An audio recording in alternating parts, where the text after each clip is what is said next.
المصريين جهلوا ضد المغرب في القضيه ديال التفاعل ديالهم او التعامل مع ديالهم مع اي شيء مغربي او لا كيمثل المغرب، لدرجه وصلوا صاحب الجلاله وصلوا الملك ديالنا.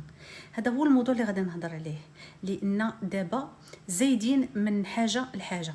من بعد ما يعني الاحداث اللي وقعت في اسبانيا قال لك سيدي سببها هما المغاربه، لان اكبر جاليه في المغرب في اسبانيا مغربيه، وان دوك الهتافات سببهم هما المغاربه، وان المغرب دار داكشي كله يعني برمجو باش اسبانيا توقع في المحظور وحنا ننظموا النهائي ديال 2030. دابا ولا بد شفتوا الفيديو ديال وزير الاوقاف المصري فاش مشاو لواحد الحفل ديال نعتذر مشى لواحد العزاء ديال احد وزراء مصر، مشى لابس الجلابه المغربيه ايها الاخوان.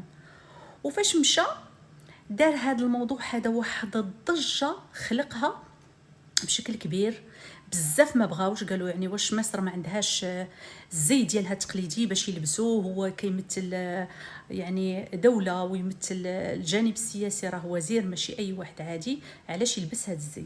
دابا الموضوع ما بقاش غير هنايا، مشى بعيد لدرجه ان احد رجال الاعمال المصريين كتب على منصه اكس انه يعني هنا فرض هذا السيد هذا الملياردير على ما يقولوا ساسوفو عليه انه ملياردير، انه كتب في المنصه اكس اجابه على احد الاشخاص، ان احد الحسابات على منصه اكس كتب شكون هذا، يتساءل شكون هذا الشخص اللي راه لابس هذا الكسوه هذه.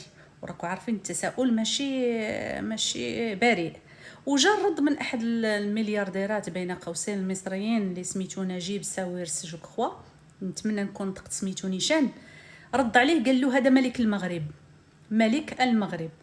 وبطبيعه الحال يعني المغاربه بزاف تفاعلوا على هذا التعليق هذا، ويعني عطاوه الشحط ديال بصح، لان صاحب الجلاله بعيد على هاد التفاهات المصريه اللي شنوها على المغرب ابتداء من قبل، وزيد عليها مع كاس افريقيا، وزيد عليها ان المغرب يعني الجانب السياسي والتوغل ديال المغرب بشكل كبير على الجانب ديال افريقيا، وان المغرب يعني قطع بزاف ديال الامور على مصر وعلى الجيران. يعني هاد التفاهات الملك ديالنا بعيد عليها، ما الكسوه لابس ولا ما لابسش زي تقليدي مغربي، الملك ديالنا بعيد ومقامه عالي. ولكن يعني فاش شاف راسو كحلها وهجموا عليه المغاربه وعطوه يعني القاسح، جاو عاوتاني نشر واحد المنشور اخر وبقى علينا قال لك سيدي يعتذر وانه كيحب المغرب ويحب الشعب المغربي. هادو هما المصريين ممثلين بارعين، كيمثلوا عليك المحبه، كيمثلوا عليك داكشي اللي بغاو هما باش يوصلوا الهدف ديالهم، او لا يوصلوا انهم يعني داكشي مدسوس السم المدسوس في العسل. لكن الحمد لله كان الرد ديال المغاربه قوي، وكذلك انا رديت بهذا الفيديو هذا ان ملكنا حفظه الله ونصره الله وشافاه وعافاه تاج فوق راسنا، وما يمكنش نخليو اي واحد يفوت ولو ما عرفتش غرام ديال الكلام على ملكنا. قولوا لي الرد ديالكم في التعليق وتفاعلوا مع هذا الفيديو في التعليق، وما تنساوش لايك تعليق وبارطاج، وشكرا.